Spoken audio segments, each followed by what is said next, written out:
Please help to me reach 1,000 subscribers. Hey there. If jaw-dropping, heart-stopping stories are your thing, you're definitely in the right place. Make sure to hit that subscribe button and join our storytelling family. Now let's dive in. I was parked outside the grocery store, sitting in the driver's seat with my hands shaking as I stared at the screen. My stomach twisted into a knot the moment I realized what I'd done. The name at the top of the message thread wasn't Mila's like I thought. I hadn't texted my best friend. I had texted my husband. With one careless tap, I blew up my entire life. The message wasn't long, but it was lethal. He's starting to suspect something.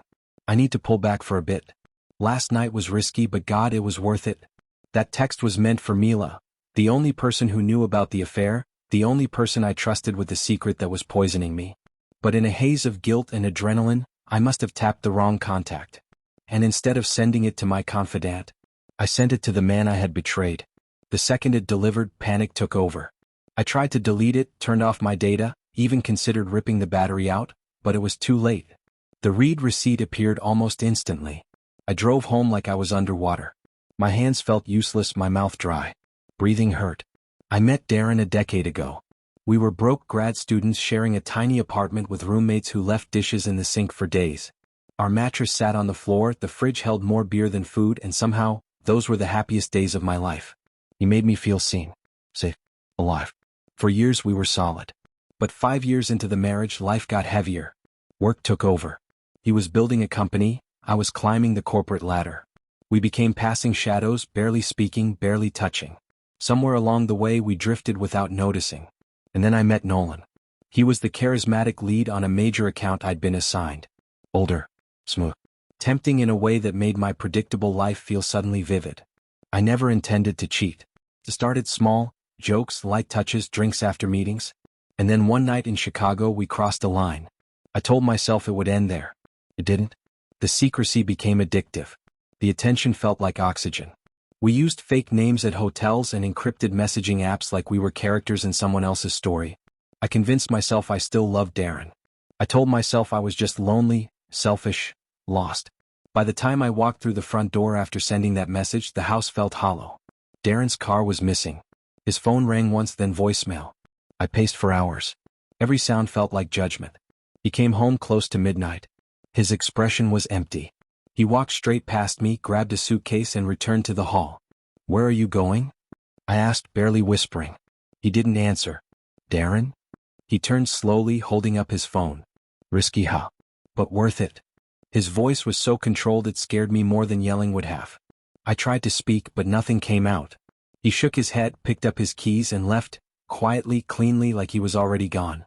The next few days were a blur of unanswered texts, ignored calls, and doors closed in my face. He blocked me out completely. Even his assistant wouldn't let me see him at work. I poured my apologies into emails he never responded to. When I told Mila, she groaned. "You texted him by accident? How do you even mess that up?" I was nervous, I whispered. I thought he'd found something. Well, now he has.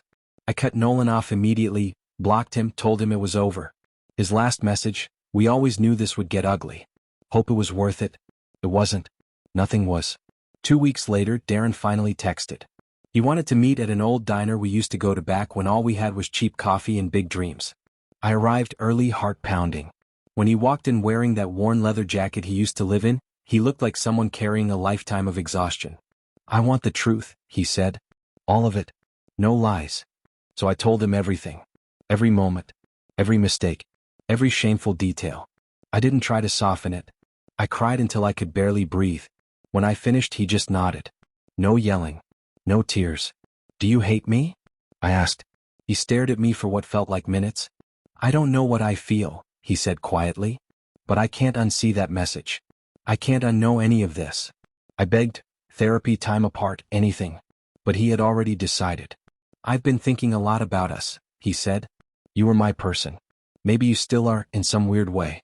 But I can't live inside this version of our marriage anymore." 2 weeks later we separated. The house felt like a tomb. I kept doing stupid things out of habit, setting out 2 coffee mugs, folding his laundry, reaching for him in bed. I tortured myself by staring at our wedding photos where we looked like the world couldn't break us. Sometimes I wonder if that accidental text wasn't an accident at all. Maybe part of me wanted the truth out.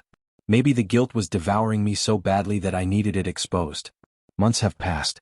Darren hasn't filed for divorce yet, but we barely speak. He lives with his brother now.